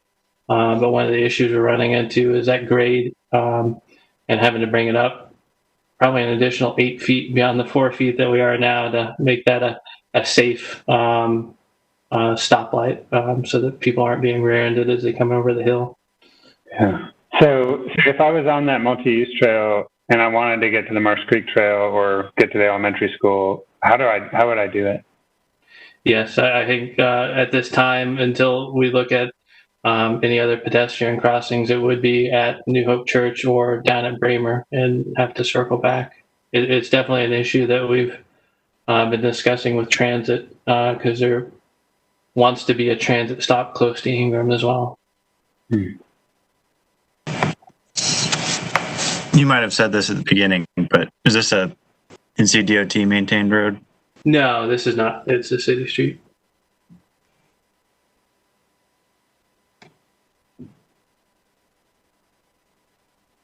So I may have misunderstood you before. You're saying that the multi-use path is on the side of, it's on the east side, it's on the Ingram Street side? No, it's on the west side. Okay, so it is on the west side. So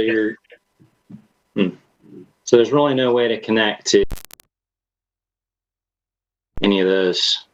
Highwoods, we do have a crossing to get over to Highwoods. There is no sidewalk on Highwoods at the moment, but we did evaluate the sidewalk for the building association, and then it's in front of a vote on it. It's a separate project entirely. Well, that's great, because Highwoods would be a great place to connect to this. Mm-hmm. Could be a really great place for the city to connect through there. Mm-hmm.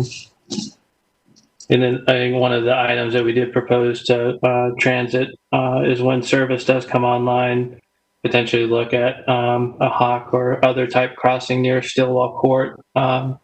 It is far enough out of the valley that is Ingram that we can safely have a vehicle stopped.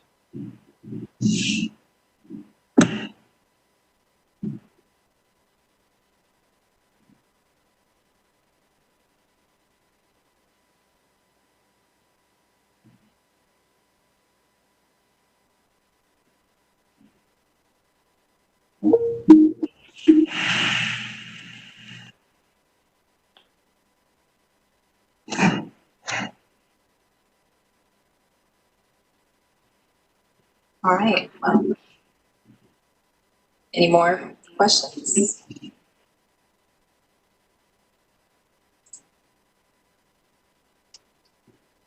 Okay. All right. Well, thank you, Chad. We appreciate the opportunity to get this review and ask questions. Are there any comments? I guess I should ask for that too. Are there any comments that anybody would like to make about it, or have we covered that with our questions? I have a couple really specific plant comments. There's a couple plants you showed that I think probably wouldn't be the best selection, and I could offer some advice if you wanted, or talk about it some other time. But the cotton Easter and the silver bell probably are not the best. Cotton Easter doesn't grow that well in a lot of conditions around here, and the silver bell is not available, although it's a great native tree. Something like a Magnolia virginiana or a Cynanthus retusus or virginicus would be better, probably last longer and do better. Is there any way I could get you to write that in an email, or? Yeah, sure. Not being a landscape architect, I'm happy to pass along those comments to our consultant. Yeah, I can connect you too after this meeting. Mm-hmm. Sure. Yeah, sounds good. From a traffic engineering perspective, is there any concern that by widening the lanes and adding in the median that traffic, the actual speeds are going to go up dramatically? Yes, that was one of the comments that we have, and there could be an increase. We don't see it as a significant increase, but right now, with it being a 9-foot narrow lane, the concern is more of the side swipe accidents that we're getting out there now. So going to 11-foot does kind of match what else is out there for a 35-mile-per-hour road. And I don't believe we've done a speed study out there to see what speeds are now. But there could be a small increase, yes.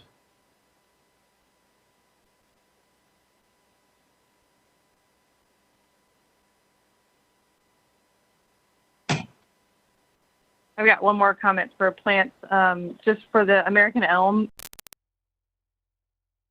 Not susceptible to Dutch elm disease. I don't know. That's probably the only ones that are available. But Okay.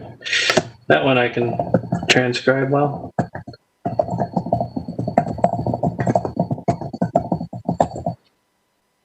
Yeah. All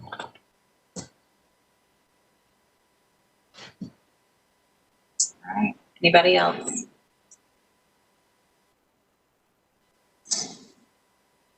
Okay. Thank you, Chad. We appreciate your time and putting the presentation together. So now we're going to conclude the business groups and other business. Lee, do you want to run through your Sir Walter Raleigh Awards pretty quickly? Sure. Yeah, I don't have much of an update for you all, just that we're working out some more bugs with the website, but that should be coming online very soon. And I'm going to start working group meetings soon too. So be on the lookout for an email to see if you want to participate in that. Martha, I love seeing your help. he's a loud helper. Yeah. He's so cute, he makes up for it.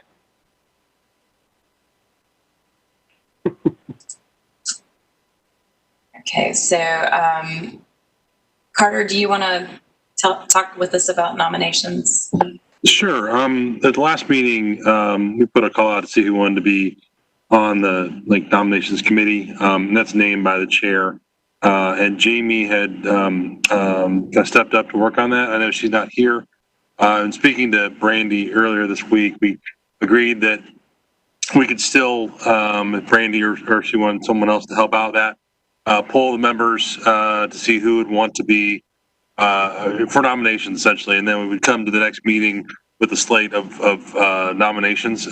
You could still take nominations from the floor next week, but we will have the elections next meeting.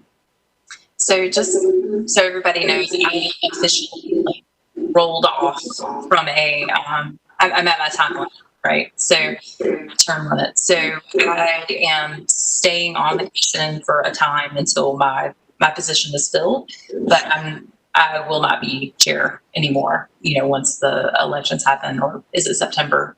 So very soon. So with Jamie not probably being able to field the questions at this time, if you want to send me your nominations via email, I can kind of package that up and get it to Carter and make sure that we have it for the next meeting, and we can do the voting then. Does that sound good? Does everybody have my email address? Yeah. Okay. All right, so let's just do it that way. That's good. All right. And just really quickly, just along in terms of composition of the board, of the commission, in preparing and for this kind of transition to quasi-judicial procedures and taking over the design alternates and talking with the city attorney's office, we found with the change in the general statutes that are going to be city needs to adopt by next July, that the composition of the commission will need to include someone from the city's ETJ as a member. And I think what we're doing currently behind the scenes is working on when Brandy's position, even though she could stay, basically we serve till you're replaced. So currently they're kind of advertising for her spot. The thinking would be to try to find a ETJ member or ETJ person from the ETJ to serve on the commission. And we're kind of working with the city clerk's office right now to figure out and working with the county to appoint that member. But one thing we wanted to kind of talk about now is if you know someone who lives in the ETJ, that would be a good addition to the commission. We're all ears right now. The county does maintain a list of folks that are interested in ETJ positions on city boards, but that list is rather thin that we found. And actually there's some other folks that don't qualify because they've actually been on the commission before. That was Asa. But if you know people who you think would be a good addition that are in the ETJ, city's ETJ, we would love to hear from you. There's also been discussion as, kind of what we need with going forward with design alternates, someone with a civil engineering background that could deal with this, landscape architect that deals a lot with site issues and driveways and roads and sort of thing. So I know people in your firms, or if you know people, we'd love to hear from you because it'd be good to go to the county with some suggestions, because that's typically what happens is we approach the county says, well, do you have anybody in mind? Yes, no, and we can go that way. So I can put a call out via email, or if you know people that actually live in the ETJ that you think would be a good addition, let us know. And also along the lines of our transition, I'm sure most of you have seen it, put a meeting request in for the 28th of this month from 12 to 2. That's a Friday. We're working with the attorney's office and the transportation department on the composition of the training, but we should have a WebEx event invitation out to y'all very soon on that as well.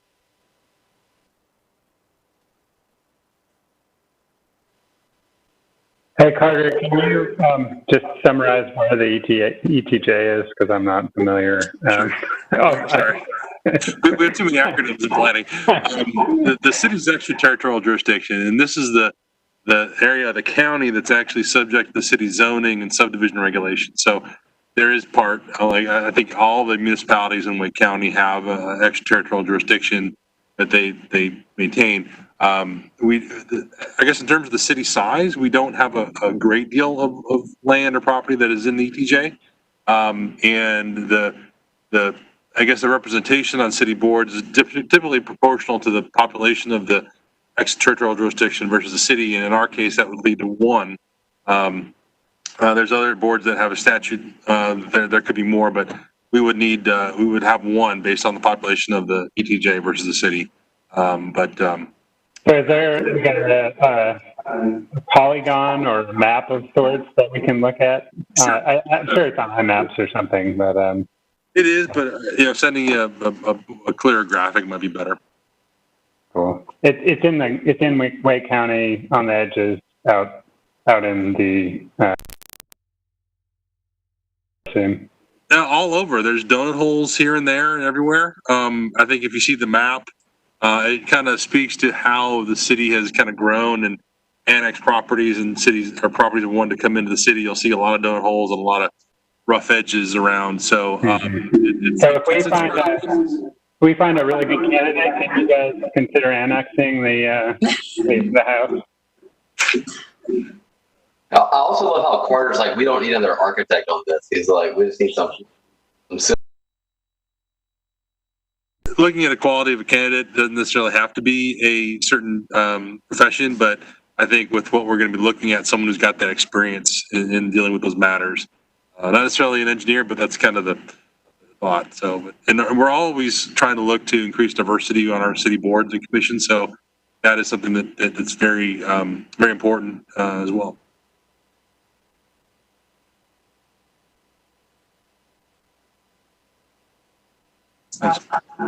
Well, thank you everybody for coming.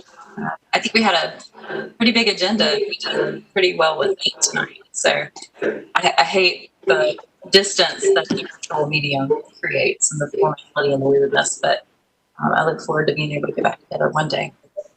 Yeah, I think today was awesome. Like today is what we're meant to do. That we interpreted the gray. We had great people that went above and beyond that used that gray to create better spaces and greater places. So, and then I want to come record the day and say this is what our job is.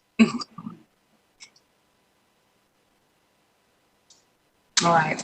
Well, thank you again, and have a good night. And we'll see you. Minutes. Oh, minutes. Sorry. I was trying to get. Done. I like it. So who's moving? Are you moving, Chad? You moving? I'll move to approve the minute. All right. Second it. All right. Awesome. Aye.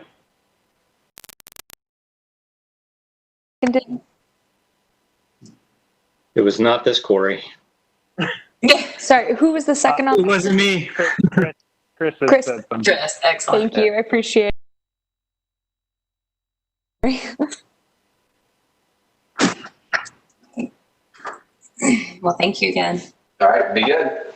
Be Thank good. you all. Bye, everyone. Thank you, everybody. Thanks. Bye.